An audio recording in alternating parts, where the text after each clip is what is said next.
Bien, muy buenos días, jóvenes estudiantes. Vamos a empezar la clase de penal general del día de hoy, correspondiente al grupo segundo año F.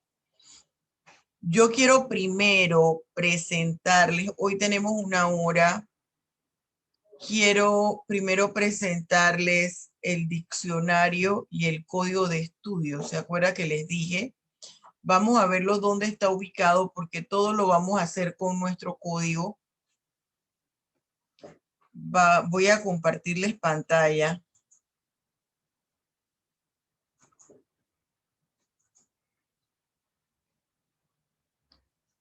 Miren, voy a compartirle aquí. Ay, espérense. Me compartirle aquí pantalla. Ajá. Un segundito. Vamos ahora a ver quiénes están entrando.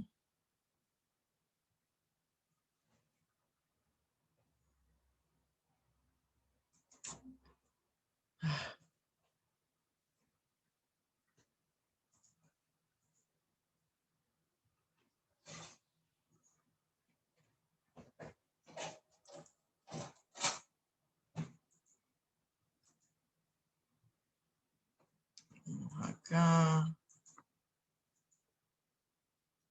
Perfecto. Bien. Están entrando, a ver quiénes entraron nuevos. Byron Wicks y María Vargas. Vargas y Wick. Entonces voy a entrar Durley Sánchez. Voy a aquí, ajá. Voy a pasar lista sola y exclusivamente a los que yo no les he registrado la asistencia. Al que no llame porque ya le registré la asistencia. Cabarcas Emanuel, ya no vino más, vamos a ponerle retirado.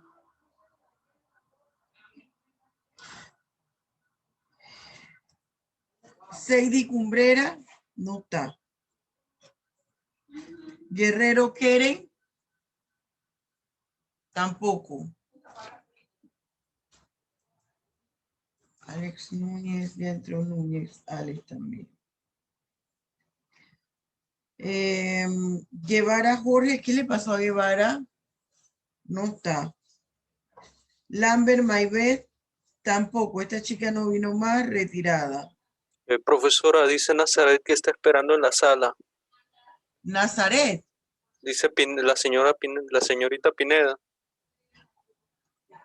Ajá, aquí está, ya la vi. Y Sarlat. Bien. Pineda, Sarlat. Muy bien. Maybe Yarabi no está.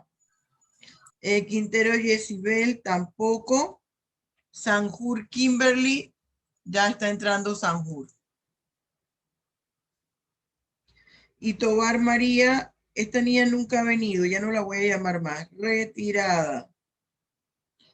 Bien, jóvenes, ya todos los demás les chequé la asistencia.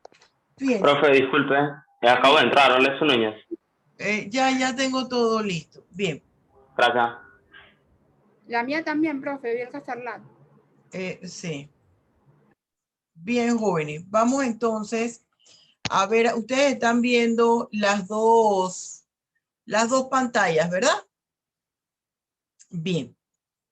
Yo quiero que veamos el diccionario de Derecho Penal y el Código de Estudio. ¿Se acuerda que le dije que eran 3 textos para este año, este primer semestre y este segundo semestre? Nos vamos aquí al sitio web y esta vez nos vamos a ir directo al link de publicaciones porque el diagramador no me ha actualizado todavía en la parte del curso virtual en separatas bibliográficas. Me dijo, doctora, por favor, deme 2 días libres.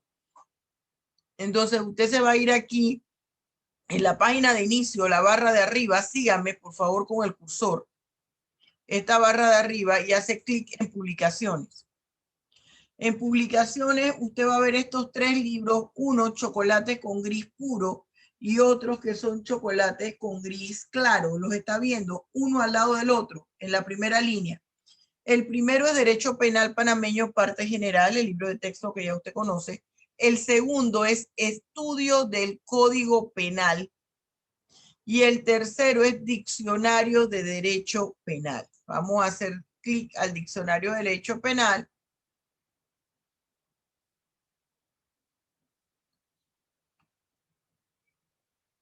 Mire, usted se va al que usted quiera. Aquí este tiene índice interactivo. Por ejemplo, usted quiere ir a acto infractor. Hace clic, se vio y le queda en acto infractor.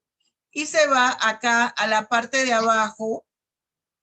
Ve esta barra abajo en chocolate que dice índice. Usted marca al izquierdo y usted va pasando o va adelantando, como usted quiera. Vamos ahora al estudio del Código Penal. Esto es archi súper obligatorio. Voy a ponerle a Marquis. Ajá. Esto es archi súper obligatorio. Son sus 3 textos. Vamos a abrirlo. Es una chulada. Y esto tiene atrás en el anexo el Código Penal. Estudio del Código Penal. ¿Lo están viendo? Contenido. Introducción al estudio del derecho penal. Estudio del Código Penal modelo 1. Estructura del modelo 1 de análisis del Código Penal. Estudio del Código Penal modelo 2. Estructura del modelo 2 de análisis del Código Penal. Análisis de casos prácticos. Aquí hay más de 50 casos prácticos. Consideraciones fundamentales. Análisis de casos enfocados al derecho penal general, modelo de análisis y ejemplo de un caso. Y miren acá, ustedes están en la 60.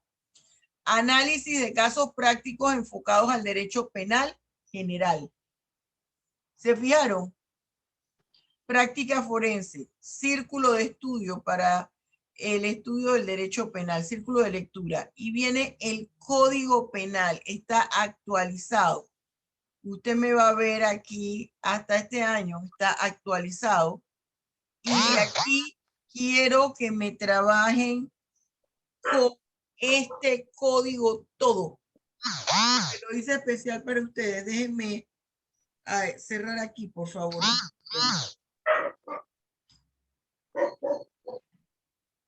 Por ejemplo, tiene índice interactivo. Si nos queremos ir a garantías penales, yo hago clic aquí y me lleva a garantías penales. ¿Se fijó? Este es el código que usted va a utilizar. Este código. Porque para eso lo hice. Está actualizado. Viene en la parte de anexo de este texto que se llama Estudio del Código Penal. Este texto lo vamos a entrar a estudiar a partir del segundo módulo. Esto en combinación con Derecho Penal Panameño y su diccionario de Derecho Penal. Esto es obligatorio y no tiene excusa porque le sale gratis. Lo tengo en mi sitio web. Mire, ya la versión impresa va a ser a partir del otro año. La voy a sacar este año, pero ya para la venta a partir del otro año. Entonces, aprovechen esto, jóvenes.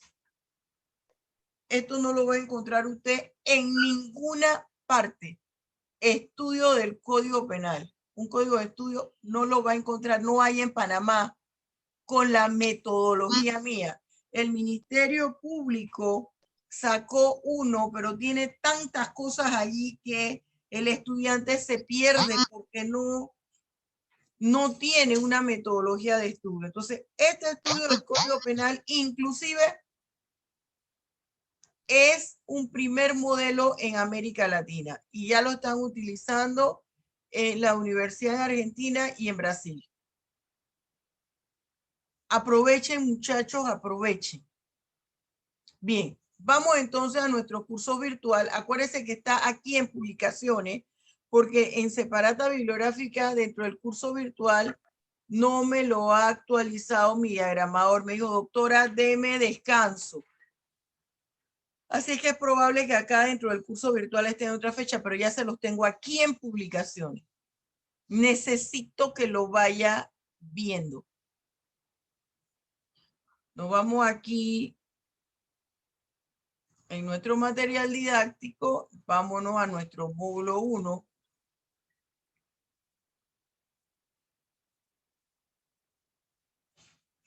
Bien. Lo está viendo, ¿verdad? ¿O no está viendo nada? Yo creo que están como dormidos. ¿Qué les pasa? Sí, profesora, sí se Sí ve. se ve, profe. Bien. Sí se ve, profe. A ver, dime, Alex, ¿en qué quedé la clase, la última clase en qué quedamos? Baje más, profe. Luego de los principios fundamentales. Y vamos a empezar con las Y vamos a escuelas. empezar con las escuelas, profesora. Sí, Muy bien. exactamente. Entonces, perfecto. Fíjense. Y yo les había puesto a ustedes una asignación, ¿verdad? De práctica. De un artículo. Sí, profe. Bien. Mañana nosotros tenemos 2 horas, ¿no es cierto? Mañana vamos a ver todo eso. Y si yo fuera usted, me esforzaba para que si la profesora me lo corregía, utilizarlo para enviar ese mismo artículo de opinión y que me quedara de modelo. ¿Ah? Si yo fuera usted, haría eso.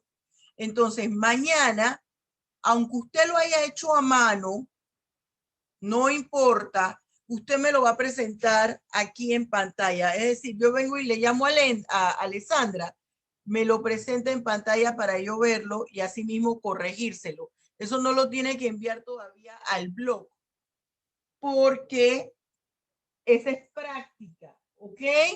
Esa es una práctica, pero yo quiero ver lo que usted hizo.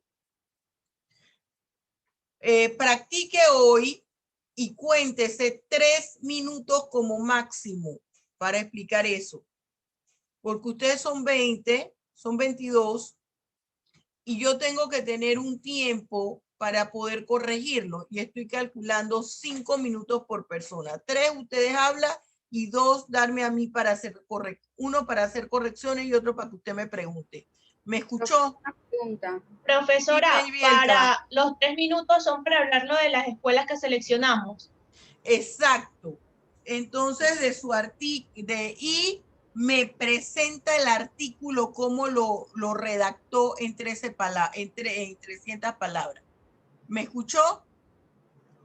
Como práctica, no es para que suba a ninguna parte porque la plataforma no se lo va a dejar subir porque todavía no lo ha arreglado para eso mi diagramador, ¿ok?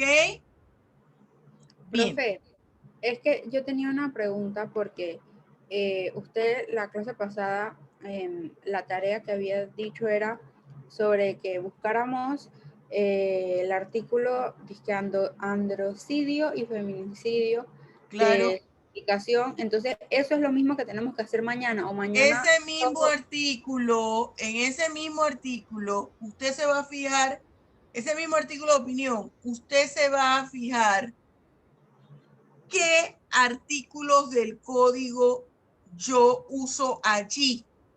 Y esos artículos del código que yo uso allí en ese artículo de opinión, usted va a tratar de ubicar alguna de las escuelas que nosotros vamos a estudiar ahora. ¿Me expliqué? Mire, recuerde que son 300 palabras y en un artículo pueden estar presentes varias escuelas. Tome solo una. Usted puede señalar en el presente artículo, podemos advertir la presencia de varias escuelas penales, fulana, sutana, mengana y perecea. Pero vamos a ahondar sobre la escuela tal. ¿Me expliqué? Bien, jóvenes, el mismo artículo lo vamos a trabajar. Hay una cosa, ustedes son el único grupo que yo tengo de 22 estudiantes. Todos los demás tengo más de 45 estudiantes. Yo hago un control de los grupos. ¿Cómo hago el control de los grupos? Cuando yo hago la asignación viendo el like, el dedito arriba que le pone al artículo. ¿Me expliqué? Entonces, necesito que al final usted le ponga el dedito arriba. Porque así yo cuento. Al segundo F le mandé tal artículo. Son 22 deditos arriba. Independientemente de los deditos que hayan arriba, yo saco el porcentaje. Ahí deben haber 22, que es uno de cada uno de ustedes. Y de ahora en adelante, vamos a utilizar el artículo que yo le indique, que es el correspondiente a cada sábado, para diferentes actividades que tenemos que hacer, sobre todo en el análisis de la norma penal, que es el segundo módulo. No es que este módulo no sea importante, pero el módulo 2 es básico. Bien, muchachos. Sin más preámbulo, había entrado Cabarca, que yo le había puesto retirado. Cabarca, ¿usted está allí? Presente, profesora, presente. Tú no me has entregado, yo no he visto, no recuerdo excusas en el correo ni en el grupo de WhatsApp. Y si ya me las envió, vuelva y repostémela. Profa, a mí no me escribieron del grupo WhatsApp. Cuando yo entré a la clase, yo le entré directo del mensaje que me llegó de Gmail. Qué barbaridad, claro, porque tú aquí has faltado, de las 5 clases has faltado a 3, la del 7 llegaste tarde y la de hoy llegaste tarde. La primera fue la que falté. Bueno, aquí yo te tengo ausencia 13 y 14.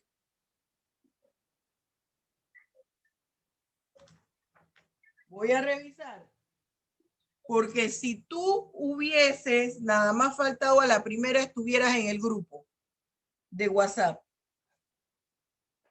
Yo llevo el control, puedo equivocarme, pero llevo el control. Bien, vamos con las escuelas del derecho penal. ¿En qué consiste la escuela, una escuela jurídica penal? Vamos a hablar en términos generales, una escuela, ¿qué es? Hay varias acepciones del concepto escuela. Nosotros identificamos el término escuela con esa infraestructura, ese edificio de paredes, techo que está ubicado en un lugar determinado donde asisten las personas a estudiar. Esa es una de las definiciones de escuela. Pero la principal definición de escuela, en este caso de escuela académica, como son las escuelas jurídico-penales, es el grupo, la reunión de expertos en un área del saber científico y que se dedican a la investigación de un tema determinado y cada uno emite una opinión. Y esas opiniones que emiten sobre ese tema en específico se relacionan entre sí. Es decir, ellos están de acuerdo con un determinado enfoque de ese tema. Eso es escuela académica en términos generales. Ya si usted escucha la escuela de matemáticas, que hay escuela, por ejemplo, en medicina, la escuela de neurocirugía, de cardiología, inclusive en ingeniería mecánica, escuelas en los diferentes sectores que tienen que ver con la ingeniería mecánica, con arquitectura, y derecho no somos la excepción. Escuelas jurídicas penales habla de la escuela académica, habla de la academia del derecho penal, de aquella reunión o conjuntos de expertos penalistas que tienen un mismo enfoque, un mismo punto de vista sobre temas en materia penal.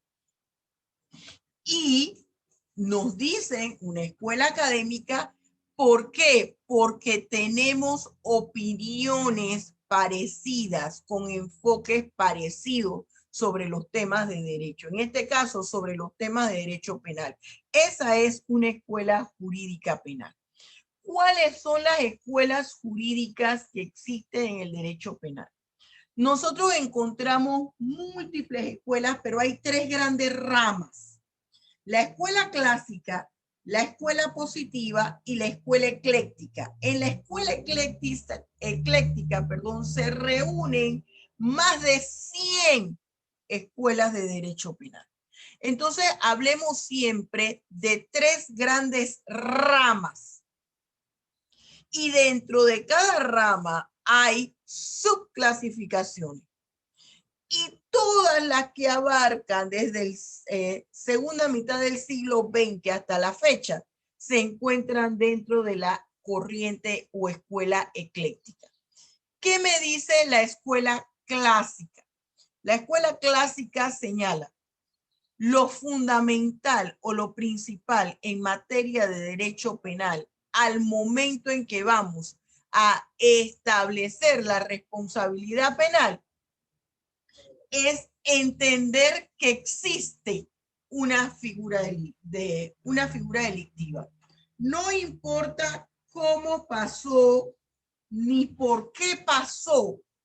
Yo lo que tengo que atender, yo juzgador, yo juez, yo penalista, yo abogado defensor o abogado acusador, debo tomar en cuenta y hacer énfasis en que ocurrió una figura delictiva. Y esa figura delictiva, ¿qué implica? Que se actuó vulnerando, transgrediendo la norma jurídica penal y con esto un bien jurídico tutelado. Y por consiguiente, ese delito que se cometió debe conllevar una sanción. ¿Cuáles son los principales precursores? Francesco Carrara. Mire, al padre del derecho penal se le considera a Francesco Carrara, Francisco Carrara. Ahí se encuentra Rossi, Pesina, Feuerbach, Romanosi, Hegel. Profesora, ¿y dónde está eso en mi libro de texto, profesora, por favor? Es el tema 3 en la página 49. Yo ahí le explico, le desarrollo cada uno de estos puntos. Me voy a quedar nada más en el índice. Mire, el tema 3 a partir de la página 49. ¿Qué pasa con el otro grupo o la otra rama en las clases de las escuelas jurídico-penales? Está la positiva. ¿Qué me dice a mí la escuela positiva? Me dice que el derecho penal en realidad lo que debe ocuparse, lo principal es prevenir la delincuencia. Y para prevenir la delincuencia, el derecho penal, al momento en que se instaura, al momento en que se tipifica una conducta como ilícita, debe tomar en cuenta qué causas originaron la comisión de esa figura delictiva. Aquí hay gente que anda durmiendo, o sea, lo estoy viendo desde acá, y otros que me tienen apagada la cámara. Préndame esa cámara, por favor. Después dicen que la doctora no les dio el tema. Bien. Entonces, en esta escuela positiva, tiene un desarrollo, lo que usted conoce en criminología, que se llaman los factores criminógenos. Esos factores criminógenos son las causas o las circunstancias que inducen a una persona. ¿A qué persona? Al agente victimario sujeto activo a cometer el hecho punible. ¿Qué es el hecho punible, profesora? Es el delito, que también se llama acto criminoso, acción ilícita. Y él dice esta corriente, entonces, lo que nos debemos fijar para poder establecer la responsabilidad penal del individuo y para considerar la viabilidad de tipificar una conducta como ilícita es las causas que pueden inducir o conducir a una persona a la comisión de un hecho público. Y que son de dos tipos, endógenas y exógenas. Endógenas, la condición física del individuo, de salud física o mental. Exógenas, por ejemplo, la familia, las amistades, todo lo que tiene que ver con la religión en la familia, la fragmentación de la familia, la desintegración familiar, los movimientos migratorios. Hay algunos que consideran que el estatus civil, es decir, si usted es soltero, si usted es casado, el clima, entre otras cosas. ¿Cuáles son los principales exponentes aquí?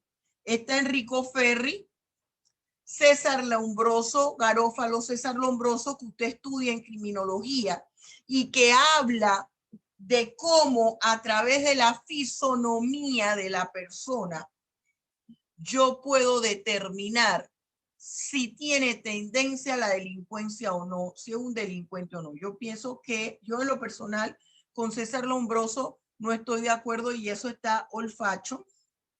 Prueba superada, aunque hay muchos criminólogos en la actualidad que lo siguen. Yo no puedo predestinar a una persona no vidente, porque es no vidente, que va a ser un delincuente o que tiene alguna deformidad física. Ahora, lo que sí es, yo estoy totalmente de acuerdo, que una deformación física puede influir en el individuo para que incurra en la comisión de una figura delictiva. ¿Por qué, profesor? ¿Eso es violación de derechos humanos? No. Usted aquí está estudiando el derecho penal como ciencia y tiene que poder analizar objetivamente el tema. Y si solamente nos parcializamos a la protección de los derechos humanos, que es un pilar del derecho penal, nosotros no vamos a poder identificar con claridad un tema. ¿Por qué nos dice eso, profesora? Por ejemplo, entre el perfil de un director de un centro penitenciario está que no posea ninguna deficiencia física, que no sea cojo, manco, tuerto, hablando folclóricamente. ¿Por qué? Porque esa deformidad va a generar en él un complejo y la población penitenciaria puede hacer uso de esa deformación que tenga la persona y controlarlo. Eso va a lograr, esa deficiencia física va a generar en él un complejo que lo va a explotar la población penitenciaria y le va a restar autoridad sobre su población, porque le van a empezar a decir el cojo, el tuerto, el manco. Eso por una parte. Por otra parte, está el hecho que su capacidad física disminuye. No es lo mismo una persona que tiene su movilidad al 100% a una persona que tiene problemas permanentes en una pierna y no puede estar corriendo, caminando, subiendo y bajando escaleras. Y el centro penitenciario hay que recorrer. Fíjense ustedes, le he puesto el ejemplo más extremo y eso está establecido en la reglamentación. El perfil del penitenciarista, dependiendo al cargo que va a ocupar. Por eso es que sí estoy de acuerdo con esa condición física y cómo influye en la comisión de un hecho público. Recuerde también que toda regla tiene excepción. Está la tercera rama o área dentro de las escuelas jurídico-penales, que es la ecléctica. Aquí se arropa todos aquellos penalistas que consideran que al momento de individualizar la pena, al momento de establecer la responsabilidad penal del individuo, al momento de tipificar una conducta como ilícita, hay que tomar en cuenta muchos aspectos. Primero, ¿cuál es el bien jurídico de la sociedad que hay que proteger? Segundo, que se alteró la seguridad y paz social de las personas. Se alteró la seguridad colectiva. Tercero, hay que tratar de buscar la función del derecho penal, que no sea solamente reprimir, sino prevenir. Y así consideran que no es un solo aspecto lo que contempla el derecho penal, y aquí se arropan una multiplicidad de subescuelas. Algunas de las escuelas de la corriente ecléctica está, por ejemplo, la dogmática penal de bases político-criminales, y esta se desarrolla con el funcionamiento de Klaus Roxin. ¿Qué es lo que dice aquí? La doctrina que se desarrolla en el derecho penal tiene que orientarse en una política criminal de Estado. Es decir, cómo se puede no solamente reprimir una conducta ilícita, sino prevenirla. Y en la prevención hay que incorporar no solo al derecho penal, hay que incorporar la economía del país, hay que incorporar el sector agrario, por ejemplo, hay que incorporar la tecnología. La tercera escuela o terza escuela aquí habla de factores criminógenos. Vámonos aquí en la ecléctica para que ustedes vayan viendo. Aquí me habla en la tercera escuela que, si bien es cierto, hay causas sociales que inducen, ellos se basan más en esas causas sociales y desarrollan las causas de justificación que inducen a un individuo a cometer un hecho punible. Y por eso yo no puedo entender al delito meramente como una conducta ilícita. Yo tengo que entender por qué existe esa conducta ilícita. Y ellos dicen que no hay razones internas del individuo, que son causas sociales, es decir, factores externos. El derecho penal mínimo, y mire que lo tengo en el mismo orden, aquí el material didáctico, el mismo orden del libro. La otra semana, mañana, perdón, también voy a hacer interrogatorio. Yo quiero ver si usted está estudiando. Esto no entra por ósmosis. Derecho penal mínimo se desarrolla en la segunda mitad del siglo XX con el famoso Alessandro Barata. ¿Qué es lo que dice él?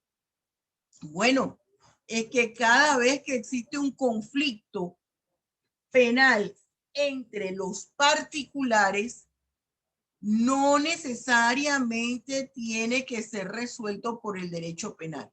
El derecho penal tiene que ser la última ratio, es decir, el último recurso que utilicen las partes para solventar sus desavenencias.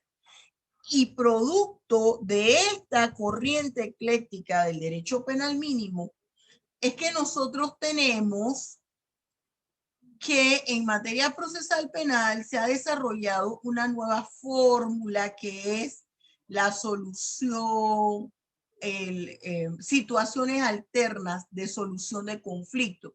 Situaciones alternas de solución de conflicto, donde está la mediación, la conciliación, el arbitraje, las famosas delaciones o acuerdos de pena. La escuela de Bolonia. Fíjense, aquí en la escuela de Bolonia, que también está Barata, aquí se señala que el derecho penal, en el momento en que se tipifica una conducta como ilícita, es decir, para que surja un delito, ese legislador debe advertir si necesariamente, o dicho de otra forma, si efectivamente esa conducta que se empieza a tipificar como delito va a solucionar algún problema en la sociedad. Si amerita que se aumente una figura delictiva. Eso es lo que habla la Escuela de Bolonia. La escuela técnico-jurídica o dogmática, que aquí hay tanto italianos como alemanes. Acuérdense que no hay un área que haya influido más en el derecho penal mundial como el derecho penal alemán. Entonces, claro que el italiano, pero principalmente el derecho penal alemán, aun cuando un antecedente de este derecho penal es el derecho romano. Y yo pudiera irme a la parte del texto bíblico y decirle que desde la Biblia nosotros tenemos el principal antecedente del derecho penal. ¿En cuáles libros? Dentro del Pentateuco de la Biblia, que son los 5 primeros libros que hay en el Antiguo Testamento. Dentro de esos 5 primeros libros, todo lo que es el libro de Deuteronomios, Levíticos y Números, son el primer antecedente de figuras delictivas, primer antecedente de causa de justificación, de la aplicación de la ley penal en la persona, de la extradición. Bien, ¿qué es lo que me dice a mí aquí la escuela técnico-jurídico neoclásica o dogmática? Aquí me dice que el juez todo lo debe buscar exclusivamente en el tipo penal. Esto tampoco me gusta a mí mucho, porque esto le pone, esto es como el finalismo, le pone una camisa de fuerza al juez al decirle que todo lo debe incluir el tipo penal. Se ha traspolado al tipo penal algo clave que es la intención. El legislador no puede anticipar la intención con la cual actuó un individuo al momento que llevó a cabo la acción. Y yo siempre pongo el homicidio, que es lo más sencillo. Usted, y creo que se los dije en otras clases, si el señor Sandía va a ataca con un arma 9 milímetros al señor Toronja. El señor Toronja iba a entrar a su automóvil y el señor Sandía lo iba a atacar para matarlo. ¿Qué pasa? El señor Toronja, al verse que el señor Sandía lo iba a atacar con una 9 milímetros, él es un boxeador de la categoría de los welter.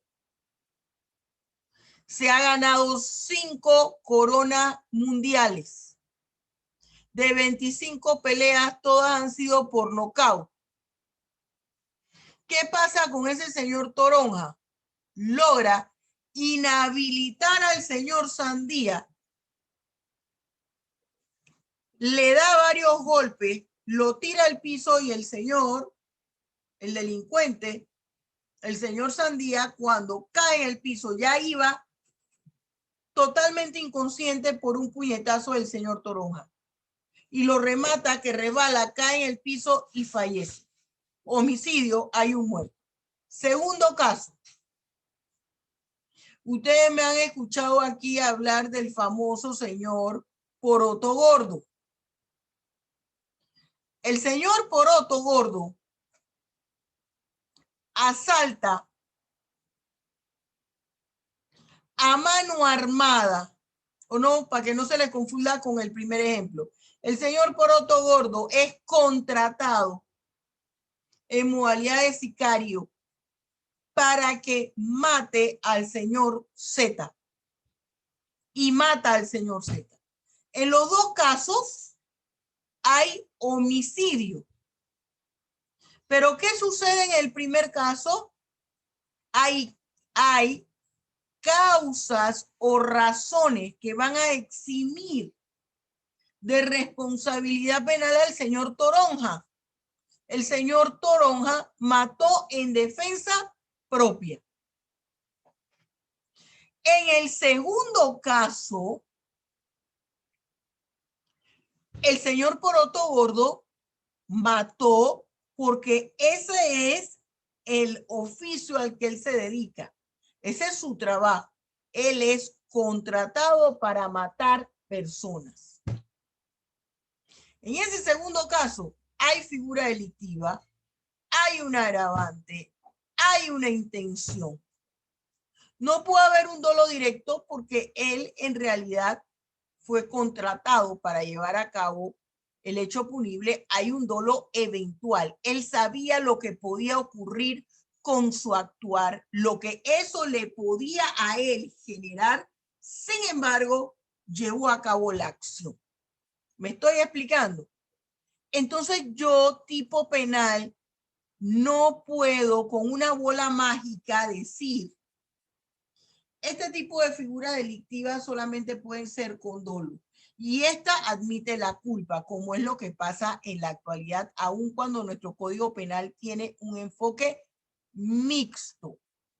Porque puede darse el caso que ese sicario que fue contratado para matar, cuando ve al señor, lo ve con sus hijos, lo ve con su familia, su esposa o sus hijitos, o lo ve que él va llevando a su hijito que es un bebé y le dice, oye, sí, me pagaron, pero esto me puede costar a mí la vida, yo regresar esta plata, pero voy a desbaratar una familia. Y a lo mejor él piensa en ese momento, se acuerda que su padre también lo mataron y que eso le trajo grandes consecuencias en su perjuicio y se abstiene. O le da solamente un rozón. Porque él dice, bueno, con un rozón en el pie, el señor se va a recuperar. Yo puedo sustentar mi falla ante la persona que me contrató y salvo mi vida. ¿Me estoy explicando? Entonces, ¿qué pasa?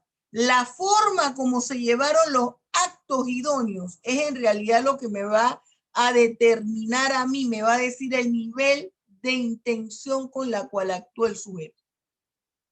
Y no puede ser, perdón, que mi tipo penal, discúlpeme que me ahogué con la saliva, no puede ser que mi tipo penal ya me diga de antemano con qué intención va a actuar ese sujeto activo ante una determinada figura delictiva. Y eso es lo que me dice la Escuela Técnico-Jurídica. Yo no tengo que buscar nada en ninguna parte. Sí aceptan las causas de justificación, pero ellos dicen, mi tipo penal debe indicar todo. Y esto se relaciona mucho con el finalismo. Y ellos dicen, todos los elementos de la culpabilidad, ellos fueron los primeros que manifestaron, todos los elementos de la culpabilidad deben estar en el tipo penal. Luego está la orientación científico-social. La orientación científico-social también, igual que la dogmática penal de bases políticos criminales, hablan de los factores criminógenos. Tengo que entender por qué el hombre delinque. Yo tengo que entender por qué el hombre delinque para poder establecer la responsabilidad penal, para poder observar y analizar la necesidad de establecer una figura delictiva. Está la corriente correccionalista que me habla que, bueno, hay que tomar en cuenta el delito y el delincuente porque hay que sancionar el delito hay que sancionar al delincuente, pero también a ese delincuente hay que darle una oportunidad de que enmiende su conducta. Yo le voy a decir a usted una cosa, yo no estoy de acuerdo con esto. Hay figuras delictivas jóvenes que la persona que incurre en ellas no se va a resocializar. Y son un grave peligro para la sociedad. ¿Cuáles, profesora? Aquellas personas que incurren en cualquier tipo de delito de naturaleza sexual.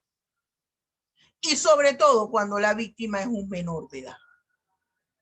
Y está comprobado porque se han hecho estudios. Todos esos violadores, cuando están en el famoso corredor de la muerte, porque en Estados Unidos usted sabe que hay pena de muerte, han dicho, mejor que me maten, porque si salgo de aquí, vuelvo a violar. ¿Se fija? Bien.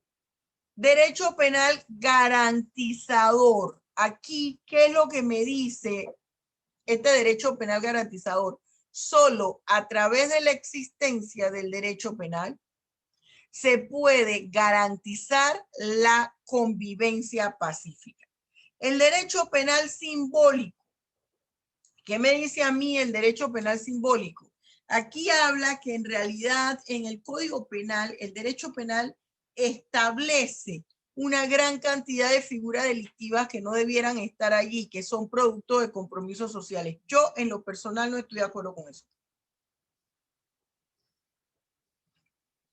¿Por qué, profesora? Porque siento que el derecho penal evoluciona según las necesidades de la sociedad. Y si los intereses y las necesidades de la sociedad han evolucionado, bueno, hay que buscar mecanismos para proteger eso, el resultado de esa evolución social. Yo le decía al grupo anterior que antes yo consideraba, mire cómo uno va cambiando, usted va a notar que lo que usted pensaba en las diferentes áreas del derecho, pero vamos a enfatizar en derecho penal, cuando era estudiante, cuando es abogado recién graduado, varía a medida que pasa el tiempo y usted va analizando mejor los problemas, usted va viendo diferentes situaciones jurídicas, usted va perfeccionando su estudio, no solamente el formal para obtener un título académico, sino el que usted hace, la autodidacta, leyendo, comprando libros y ve el enfoque de otros autores, su opinión va variando.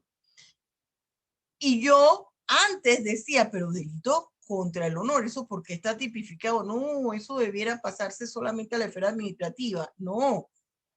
Y mira que tengo varios escritos, varios artículos sobre eso. Y estoy convencida que no es cierto. Porque el honor de una persona es su mejor y mayor carta de presentación. Es como si usted tuviera una línea de crédito. O usted es mala paga y le van a prestar, ya sea en una financiera, en una cooperativa, en un banco, no le van a prestar porque lo primero que dicen es vamos a ver su APC. Y como usted se haya retrasado un día, mediodía, dice, bueno, aquí 2, 3 días, pero se retrasó. ¿Se fija? Entonces, un ejemplo sencillito, si usted es un estudiante en cualquier materia, si usted cumple con todas las indicaciones que le da su profesor, tiene que justificar su tardanza, cuando usted llega tarde, usted cumple con todos sus trabajos, siempre participa, aporta. Cuando se le pregunta, usted no se queda callado, es respetuoso. Pero resulta que hubo un día en que le pusieron a usted un examen, que usted ese examen no se pudo presentar al aula virtual a desarrollarlo. No lo pudo subir ese día. Porque usted se le presentó una situación X, se le fue la luz, se le dañó la computadora, tuvo que apoyar a su casa, le salió la entrevista para un trabajo y usted no lo pudo hacer. Ese antecedente que usted tenía, ese buen nombre, ese honor, se toma en cuenta y uno dice, ah, no, es verdad, Guevara cumplió con todos los requisitos, no me está mintiendo y le da otra oportunidad. Pero si usted es un vago que siempre tiene una excusa tonta y lo que usted busca es contradecir lo que se le está diciendo, y usted sabe que no hizo las cosas. Cuando se le pregunta usted en Belén con los pastores, la tarea siempre una excusa. Y resulta que ese día usted tenía que presentar el examen, lo que le pasó era verdad. Usted estaba diciendo verdad, como dice mi hija. Nadie le cree. Y no le vuelven a poner el examen. Entonces, ¿vio cómo evolucionó ese pensamiento que tenía su profesora sobre la tipificación de esa figura delictiva? Entonces, esto habla el derecho penal simbólico, que yo no estoy de acuerdo. El derecho penal del enemigo señala, bueno, es que este derecho penal es más que el victimario, también protege al victimario. ¿Por qué protege al victimario? Si fue el que ocasionó el daño, debe nada más proteger a la víctima. Sin embargo, como una ley y por mandato constitucional, debe ser igual para todos y brindarle igual protección a todos. El funcionalismo que usted me ha escuchado hablar de Hans Welser, alemán también. Él es quien introduce esta corriente. ¿Funcionalismo de qué viene? Esa palabra de funcionalismo viene de función. ¿Qué quiere decir esto? Esta escuela señala que el derecho penal debe ejercer una función que vaya más allá de solo reprimir, porque si solo es reprimir, no vale la pena. Ya yo te voy a dar la palabra, Santo. El derecho penal debe tener otra función más y su importancia va a depender de la función que tenga ese derecho penal.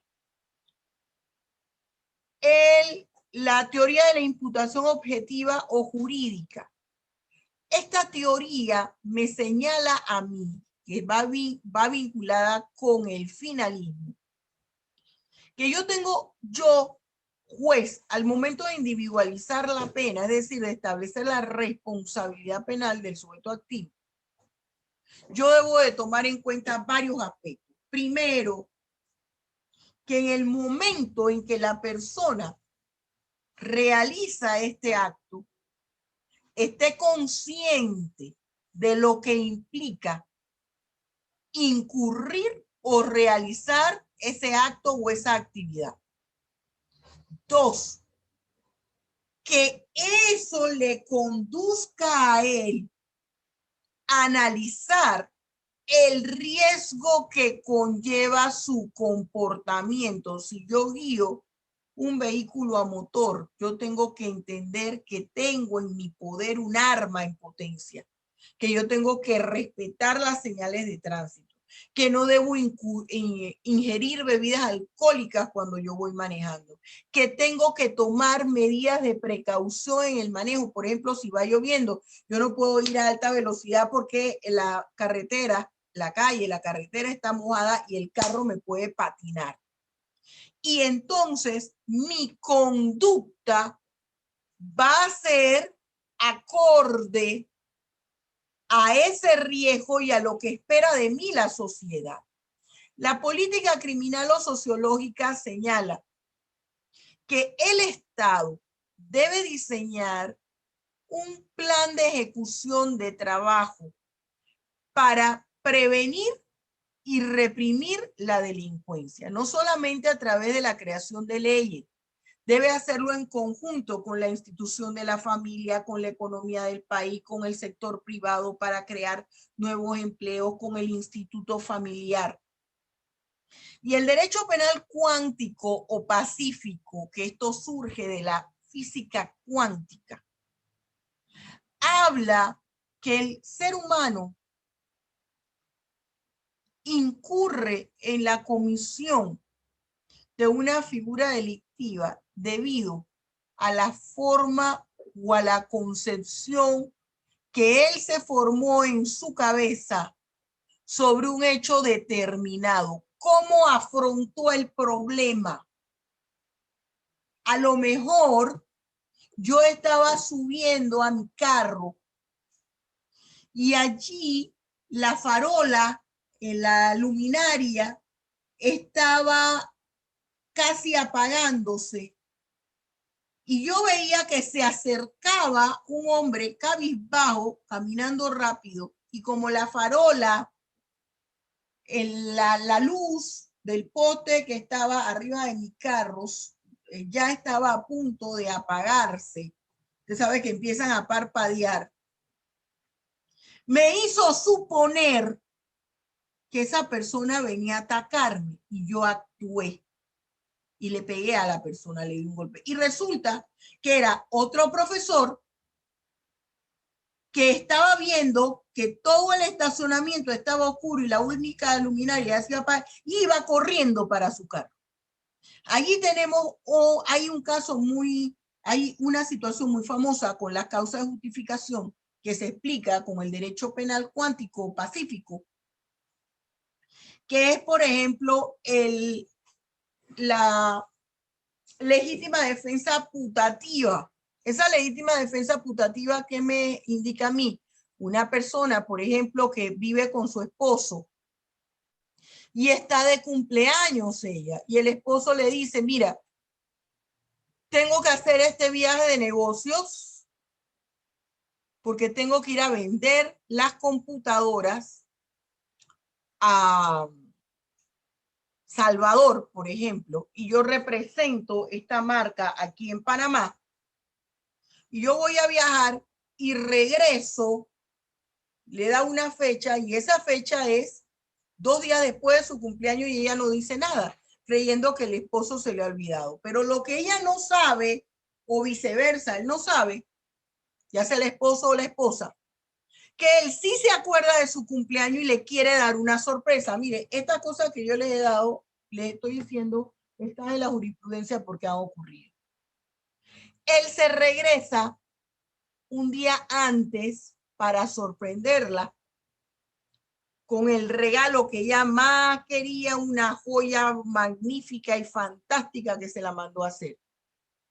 Cuando la esposa regresa en la noche pensando que ella está sola, ella escucha ruido en la casa porque el esposo se trastabilla y ella está armada, saca su arma de fuego porque ella ve el celaje, claro, él trastabilló, tenía todas las luces apagadas porque le iba a dar una sorpresa, le dispara y cuando prende la luz es el esposo que fallece.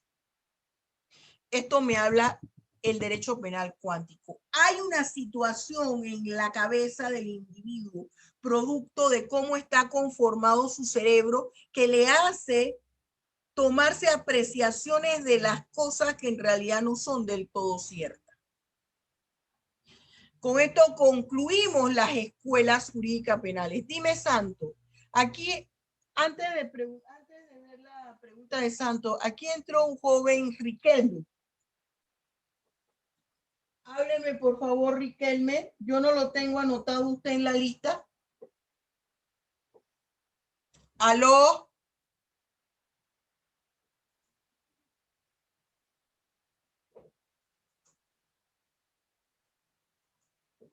Aquí entró Juan Román Riquelme. Juan Román.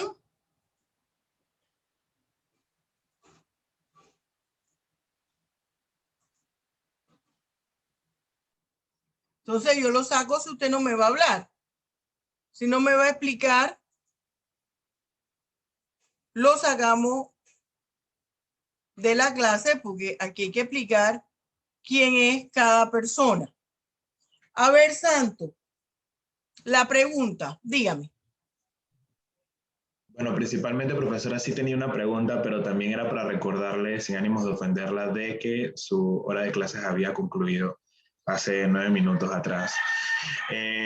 Y en base a la pregunta, pues sí quería decirle que el tema del derecho penal del enemigo me recuerda mucho a estos casos que sucedieron el año pasado sobre los delincuentes que trataban de entrar a la casa de las personas a robar o a ya sea a causar algún daño y estas personas tomaban la justicia por sus manos y decidían defenderse. Y en muchos de estos casos, las personas tuvieron que pagar el hospital y la recuperación del delincuente por los daños que le causaron. Entonces, mi pregunta aquí sería, si la justicia al final está igual para todos, porque una persona que comienza el delito tiene que ser remunerada por la persona que se defendió de ese delito. O sea, Mire, a veces, y gracias por recordarme, porque usted sabe que su profesora habla más y se extiende como una verdolaga, y si no me dicen se acabó, aquí nos vamos todo el día. Mire, a veces hay cosas que nosotros creemos que es así, pero las evidencias y las piezas procesales que hay en el expediente muestran otras cosas. Eso es importante que nosotros lo entendamos. Puede ser que yo no haya iniciado la riña, que es lo que tú me estás diciendo, ¿verdad, Santo? Bien. Puede ser que yo no haya iniciado la riña, pero que esto esté relacionado con otra situación anterior, en la cual yo, que no ocasioné la riña, soy la victimaria. Puede ser que la persona se sintió en ese momento que yo podría atacarle.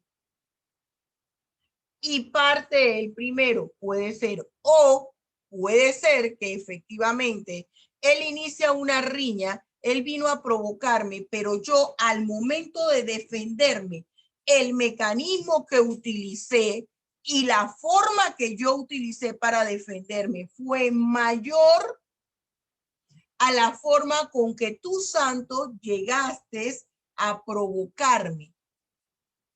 Y ya allí no opera una causa de justificación y entonces yo soy la que tengo que pagar los daños y perjuicios. Tú me diste un empellón, me viniste a provocar y yo saco un bate o una pata de cabra y te desbarato la cabeza. sí, justamente eso iba a decir, profesora. Era como, entonces, si, digamos, hay una discusión entre dos personas, digamos, entre Toronja y Naranja, comienza una discusión, se están peleando, pero Toronja saca una pistola y le dispara. Ahí no hay igualdad entre las dos partes. Exacto, no hay igualdad. Perfecto. A ver, Alex, porque ya faltan 8 minutos. Sí, para profa. más que Lo que yo iba pasar. a decir era rapidito, que lo que mencionaba el compañero Santos, y usted también, profa, lo que pasa es que la legítima defensa no está regulada, sino que es un fallo de jurisprudencia, y entre esas cuestiones establece lo que Santos mencionó, que la persona que se defiende no comience y que haya una igualdad en la defensa. No, pero la legítima defensa sí está regulada. La legítima defensa forma parte de las causas de justificación. Forma parte de la causa de justificación y ya lo vamos a ver en su momento. Lo que sucede y que tú estás hablando, que puede ser eso, hablamos de la legítima defensa putativa. Esa está regulada por la doctrina. No es que no esté presente en el código, sino que la establece la doctrina, la dogmática penal, y se entiende que es una de las formas de la legítima defensa. Hay un artículo que con posterioridad, cuando estemos en ese tema, lo vamos a analizar, que es la legítima defensa indirecta. O sea, hay muchas cosas que regula la doctrina y está muy bien que Núñez sacó ese tema. Regula la doctrina, no está taxativamente en el Código Penal como tal, pero es un aspecto que comprende o que se subdivide de un tema que sí está regulado en el código. Bien, bueno, muchachos, sí hay que llenar los requisitos de la necesidad Dice Jorge, actúan después que se cometió el acto. Es cierto. Muy bien, muchachos, ya saben la asignación que tenemos mañana. Mañana tenemos 2 horas, ¿verdad? Mañana tenemos 2 horas a las 7 en punto y yo voy a terminar el módulo primero rapidito. Eso nos toma de 10 a 15 minutos y el resto es práctico. Y finalizamos el módulo, ¿ok? Los quiero mucho. Dios los bendiga ricamente. Igualmente, profesora. Recuerden que esto está grabado. Gracias, Bien. profesora. Ok.